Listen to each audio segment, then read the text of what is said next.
రక్షణ అనే పేరుతో ప్రజాస్వామ్య విధ్వంసం అనే పేరుతో పుస్తకం రాస్తే బాగుంటుందనేది నా అభిప్రాయం తెలియజేస్తూ ఉన్నాను నేను. ఎందుకంటే ఇది మేము ఊరికే చంద్రబాబు మీద కోపంతో చెప్పే మాటలు కాదు కదా. చంద్రబాబు నాయుడు మీద ఎన్టీఆర్ గారు ధ్వజమెత్తినటువంటి తీరు, ప్రజాస్వామ్యాన్ని చంద్రబాబు నాయుడు ఎంత పరిహాసం చేశాడో 94 తర్వాత, అంటే 95లో, అదేవిధంగా ఎవరైతే ఈ తెలుగుదేశం పార్టీ వ్యవస్థాపక అధ్యక్షుడు ఆయన్నే 26వ తారీఖున, ఆగస్టు 26వ తారీఖున మరి పార్టీ అధ్యక్ష పదవి నుంచి స్వయంగా చంద్రబాబు నాయుడు గారు తొలగించి మరి ఆయనే అధ్యక్షుడిగా అనౌన్స్ చేసుకున్నటువంటి ఆ చరిత్ర కూడా వీళ్ళు రాస్తే చాలా బాగుంటుంది, కంటిన్యూగా బాగుంటుంది. అయ్యా బాబు, రచయితకి నేను చెప్తా ఉన్నాను, అలాగే జనార్దన్ గారికి కూడా చెప్తా ఉన్నాను. బాబు, ఎన్టీఆర్ గారి మీద అంత భక్తి ఉన్నటువంటి మీరు ఎన్టీఆర్ గారి చివరిలో జరిగిన అన్యాయాల మీద కూడా ఒక్కసారి ఆ పుస్తకాన్ని మీరు బయటికి తీసుకురండి అయ్యా, బాగుంటుంది.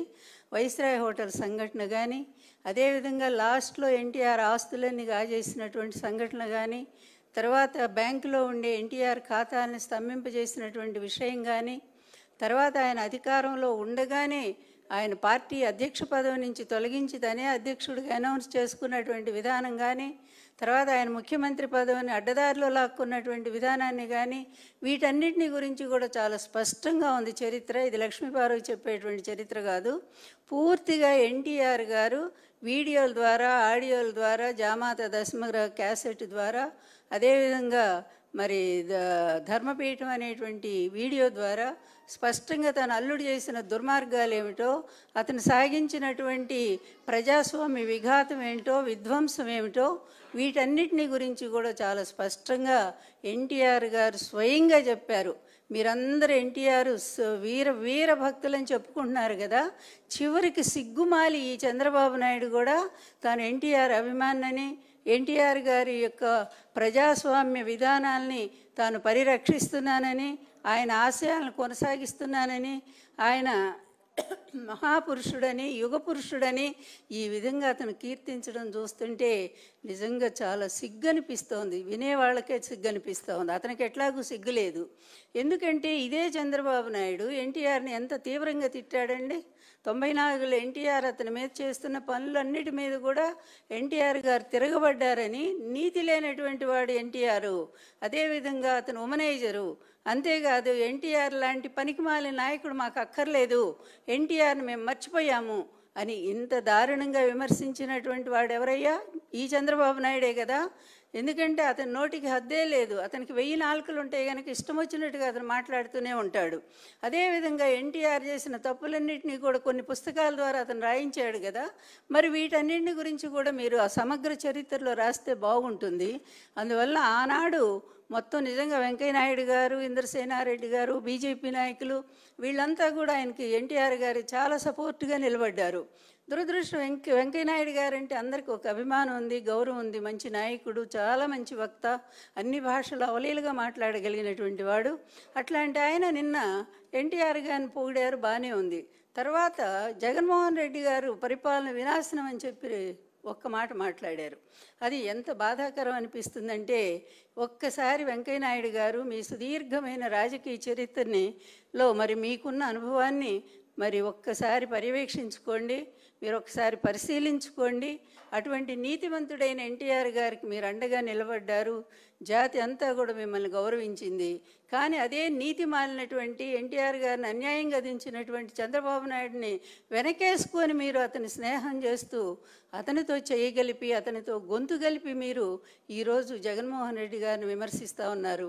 ఇదే పరిపాలన మీరు ఒకనాడు పొగిడారు, మర్చిపోయారండి.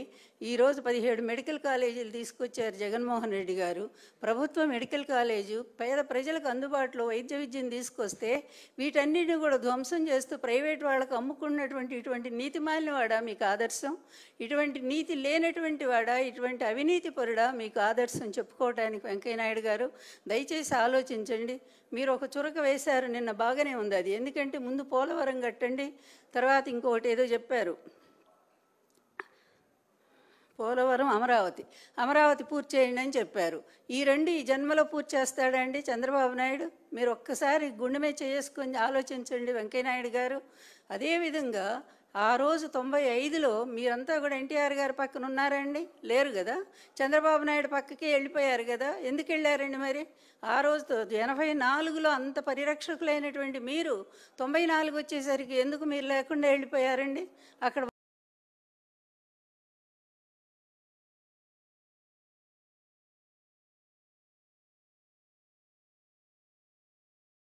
94 వచ్చేసరికి ఎందుకు మీరు లేకుండా వెళ్ళిపోయారండి?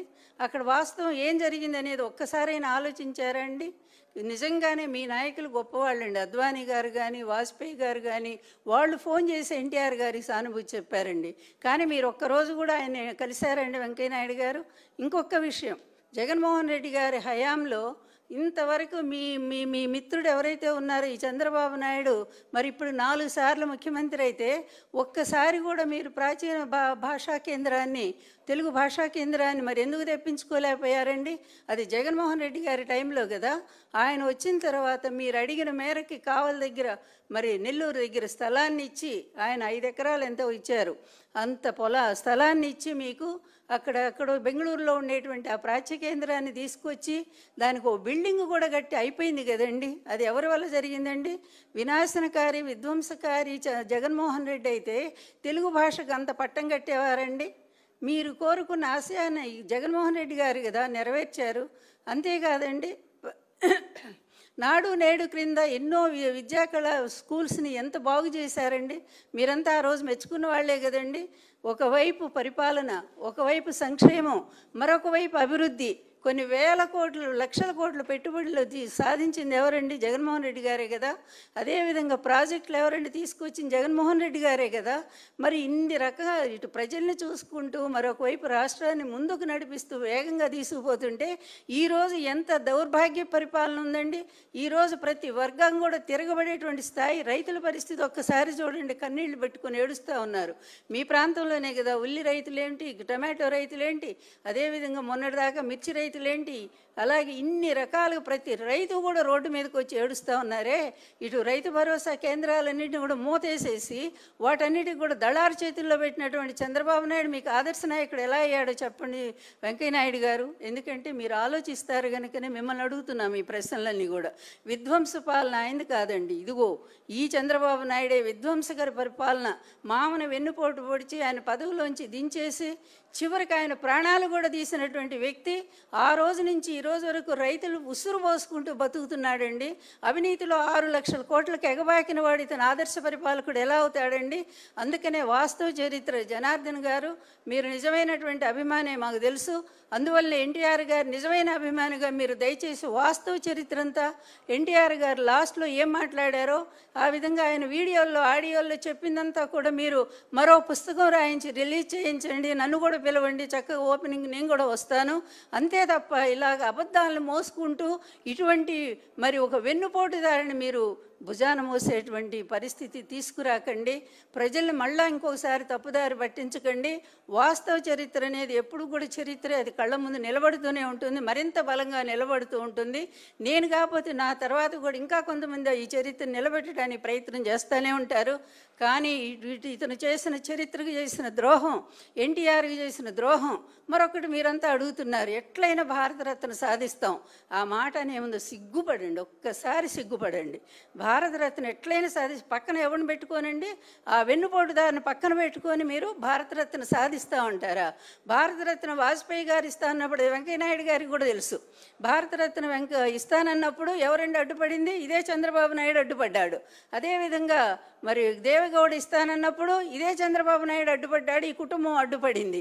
ఈ విధంగా ప్రతి ప్రధాని కూడా ఆఖరికి మోడీతో సహా ఎన్టీఆర్ గారికి భారతరత్న ఇవ్వడానికి సిద్ధపడితే ఈ కుటుంబం ఆయనకి రానియకుండా అడ్డుపడుతూ సిగ్గు లేకుండా మళ్ళా రోడ్డు మీద అందరి కోసం మాట్లాడతారండి. భారతరత్న ఎట్లయినా సాధిస్తాం. ఎంత దారుణం అంటే ఇటువంటి అబద్ధాలను వినటానికి ప్రజలు ఎవరు కూడా సిద్ధంగా లేరు. అదేవిధంగా నేను బ్రతుకున్నంత వరకు కూడా ఈ అబద్ధాలు మాత్రం నేను కొనసాగనివ్వనండి. ఎంత మోసం అండి, ఎంత అబద్ధం, ఎంత అవినీతి, ఎంత దారుణమైన వెన్నుపోట్లు ఎన్టీఆర్ గారి జరిగినాయో. గుండెల్లో గుణపాలను గుచ్చేసి ఆయన ప్రాణాలు తీసినటువంటి దుర్మార్గుడు ఈరోజు ప్రజల ప్రాణాలు తీస్తూ ఉంటే అట్లాంటి వాడిని ఒక పెద్ద వీరుడిగాను సూర్యుడిగా పొగుడుతూ మీరు పుస్తకాలు రాయిస్తారా? ఇట్లాంటి పుస్తకాలు ప్రజలు చదువుతారని అనుకుంటున్నారా? నిజమైన చరిత్ర రాయాలనుకుంటే రాయండి. వాస్తవంగా ఏం జరిగిందో ఎన్టీఆర్ చివరి జీవితం రాయండి. అప్పుడు నిజంగా మిమ్మల్ని హర్షిస్తారు. గ్రంథ రచయితకు కూడా నేను చెప్తా ఉన్నాను, చివరి చరిత్ర 84 ప్రజాస్వామ్య పరిరక్షణ కాదు, 94 ప్రజాస్వామ్య పరిరక్షణ పుస్తకాన్ని మీరు